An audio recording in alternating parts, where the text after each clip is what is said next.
Like, I never forget, I was on a podcast one time, and this dude goes, "You were blessed with a strong mind." Like, the hell are you talking about? I was blessed with a strong mind. That's something that you have to develop. You develop that over years, decades of suffering and going back into the suffer. That's why a lot of people who graduate Navy SEAL training, I talk about very openly all the time. A lot of guys don't want to go back into that water. Don't want to go back into the hard stuff. Maybe not anything hard in life. Once you get through it, it's like you become a POW. Like, how many POWs want to go back to POW camp? None. When something sucks so bad in life, this is on this that we're talking about now. Very few people want to go back. They're happy they graduated. I realized I'm the same way. I don't want to go back. I have to go back. I must go back. Because that is exactly where all the knowledge of my life exists, was back there, and what you're talking about. Well, I didn't know anything about this, but how I grew a will was constantly doing these things. To now, it's just life. I wake up, while it still sucks, it's just life. You don't sit back and like, oh my God, like, I have days I don't want to do it, but I know I'm going to do it. I know from years of just doing it. So that's beautiful. And this is why I came on here with you today. And I'm glad that you're talking about this, because human beings need to hear this. They need to stop hearing these hacks on this and that. There's no fucking hack, bro. There's no fucking hack. Yeah, you may this and that and saunas and all this shit it's great. There is no fucking life hack.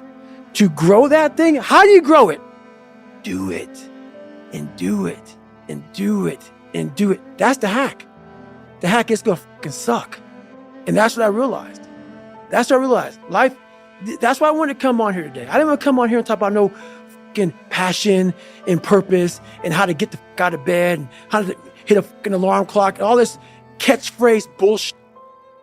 Because that wasn't how I lived. I woke up like every human being does and goes, fuck, man, I'm a fucking piece of shit today. How the hell is this going to work out for me? And you fight that. You don't override it. There's no override button. It's the conversation in your head. So how do you do that? We don't have enough of these conversations about the real conversation that every human being is having. And they have no idea how to get out of it, but they do. It's that shit right there, man. You gotta build your will. What we obtain too cheap, we esteem too lightly. Easy successes may be pleasant, but if they're the only successes you achieve, you'll come to expect quick, effortless results. Then, when life hits you hard with a difficult challenge, you'll lack the mental toughness to overcome it. Moreover, you'll never appreciate the easy successes as much as the ones that required blood, sweat, and tears. Does it mean that you should reject easy successes and seek the most difficult ways to accomplish your goals? Of course not. However, you should make sure that you don't deliberately avoid hardships. Resist the temptation to set your aims low. Scoring exclusively easy wins might feel good, but you're limiting your potential that way. Over the long term, make sure that you always have at least one big, ambitious, and demanding goal in life, as that's where the power of self-discipline shines, where most personal growth happens, and which delivers the greatest feeling of having accomplished something worth doing. Receive wealth or prosperity without arrogance, and be ready to let it go. Never take self-discipline for granted, or assume that if you can control your urges, you're now invincible. Humility plays an important role in helping you maintain self-control. An arrogant person will be more likely to unnecessarily test their willpower, which will eventually lead to their downfall. This happens because of the restraint bias. The tendency for people to overestimate how capable they are of controlling impulsive behaviors. Research shows that people who had an inflated belief in their self-control overexposed themselves to temptations, such as recovering smokers putting themselves in situations tempting them to smoke, which increased the risk of a relapse. Assume that your self-discipline is like prosperity. It's possible that it will stay with you for a long time, but it's also possible that it will disappear. Consequently, you'll work harder to keep it in your life. If it does go away when you make some mistakes, you'll accept it with more tranquility and be more likely to regain it quickly.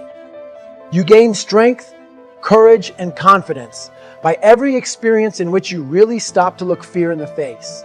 You are able to say to yourself, I lived through this horror. I can take the next thing that comes along. You must do the thing you think you cannot do. Self-discipline is a lot like dealing with fear. When you face temptations, look them straight in the eye and send them packing. The next time they appear in your life, you'll be able to say to yourself, I managed to overcome them once. I can handle them this time as well. The more times you successfully overcome the temptations, the easier it will be to handle them again. Regular practice will make you less susceptible to temptations and even more likely to ignore them.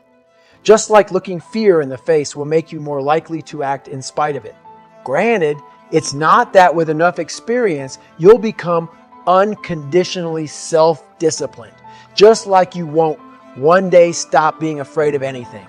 Just remember that each situation that tests your resolve is another experience from which you can draw inspiration to overcome future challenging circumstances when they occur. So you got to make sure that you constantly are rewriting your book. You have to constantly rewrite your book every day of your life. You know, and these aren't just words I say. This is how I have to live. Like, these are conversations I have with myself. And I say it everywhere I go. The most important conversation when you have with yourself. Yes. You live with it every single day. But most of our conversations are not the right ones. They're not the ones that are going to push us to the place we need to go. They're the ones that are going to keep us sitting in that toxic environment that you've helped create and everybody else helped create, and you just live in it. You live in that muck, and that conversation just plays in your head, and that becomes you. So my first conversation when I was absolutely nobody, and that's one thing you have to say. We live in a world now that's so kind. We find the kind way around everything. Like, if you don't look good, I have to find a kind way of saying, I don't like your shirt. Right. That's not the approach. The approach you have to take, at least I took. You take whatever approach you want. The conversation had to be a real, honest conversation. In the accountability mirror, guess what? I was fat. Don't find a kind word to say that, you know what? I've gained some weight. No, you're fat. When I couldn't read, not like, hey, you know, you have a learning disability. No, I cannot read. At a fourth grade reading level, I'm struggling. And sometimes I call myself stupid. Not in a way to put myself down. So don't take it like, my God, those are so hurtful. Yeah, they're hurtful. It's honest. The conversation has to become an honest conversation of where you're at mentally. Where am I at mentally? I look like shit. I feel like shit. I'm falling behind in school. I'm lazy.